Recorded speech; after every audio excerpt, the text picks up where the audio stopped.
Good morning, good afternoon and good evening to all of you. आइए आज हम कक्षा 10 के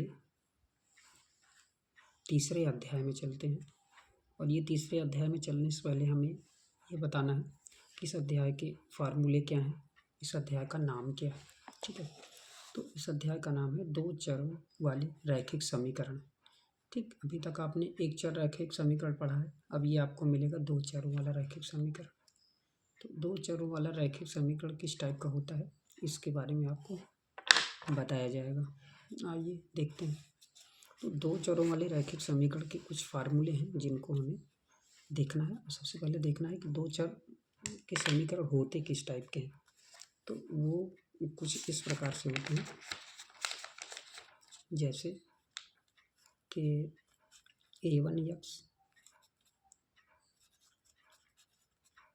b1y plus c1 is equal to 0।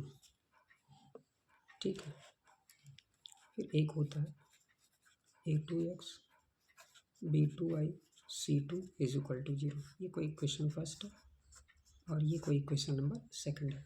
अब इन दोनों में हमें कंपेयर करना है और कंपेयर करके ये निकालना है कि a1/a2 और b1/b2 c1/c2 किस टाइप से दिखता है। तो यदि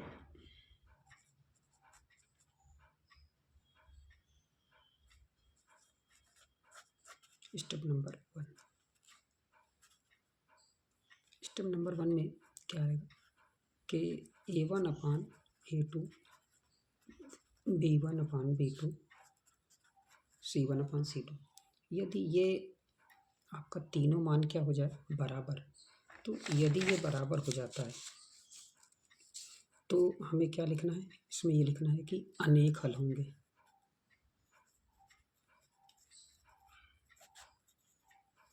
अनेक हल होंगे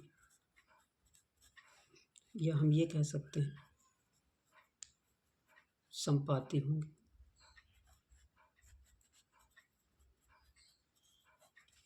ठीक, एक तो ये हो गया। दूसरा स्टेप नंबर 2 में आते हैं।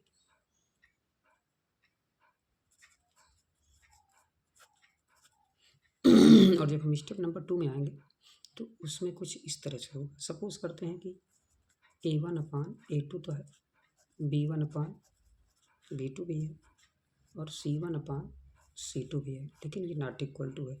अगर ऐसा कुछ आ गया तो यहाँ पे हम लिख देंगे कोई हल नहीं होगा।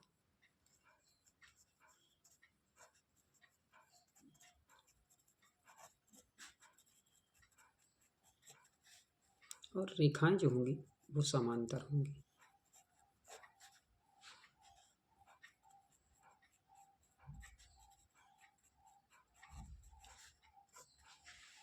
कुछ इस तरह से रहेगा।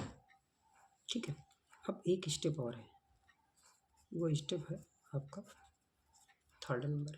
थर्ड स्टेप में क्या आता है, जो थर्ड स्टेप है आपका उसमें हम आते हैं तो इसमें ऐसा ही हो सकता है कि a1/a2 और b1/b2 नॉट इक्वल हो जाए तुरंत शुरू में ही। तो हम इसको क्या लिख देंगे, केवल एक हल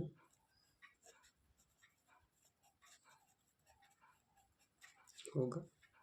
और ये किस तरह की रेखाएं होंगी, ये होंगी प्रतिच्छेदी।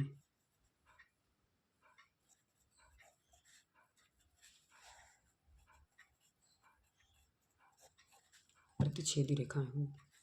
अब यहाँ पर ये बात ध्यान रखना है कि इस टाइप से आएगा तो प्रतिच्छेदी होगा, इस टाइप से आएगा तो समांतर होगा, इस टाइप से आएगा तो संपाती होगा, या इस टाइप से आएगा तो केवल एक हल होगा, इस टाइप से आएगा तो केवल कोई हल नहीं होगा, और इस टाइप से आएगा तो अनेक हल होंगे। ठीक है, तो ये इतने फार्मूले हैं। अब इनका एक नाम और भी होता है, वो क्या होता है वो भी आप जान लीजिए। जैसे कि इसको संपाती भी बोलते हैं।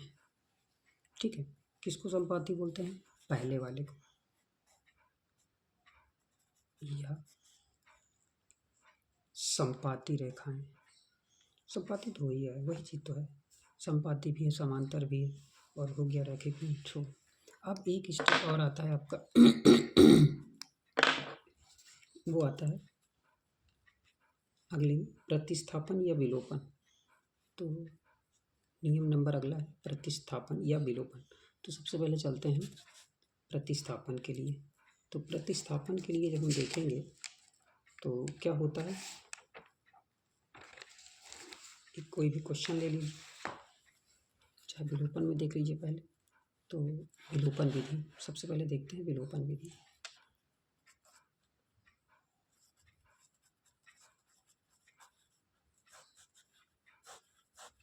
विलोपन विधि में क्या आएगा,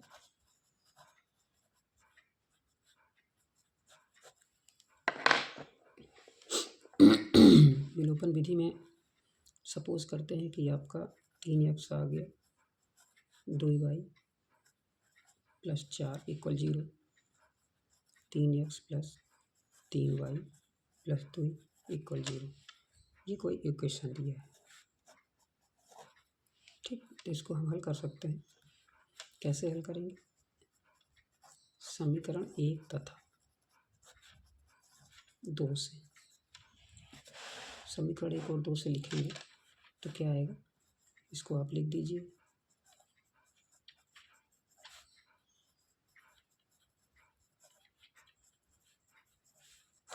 देखिए कटने लायक है, कट रहा है, हटा दीजिए। 2 में से 3 जाएगा, केवल y आएगा। 4 में से 2 जाएगा, 2 आएगा। तो y इक्वल टू क्या हो जाएगा, 2। इस y का मान उठा के आप समीकरण 1 में रख दीजिए। y का मान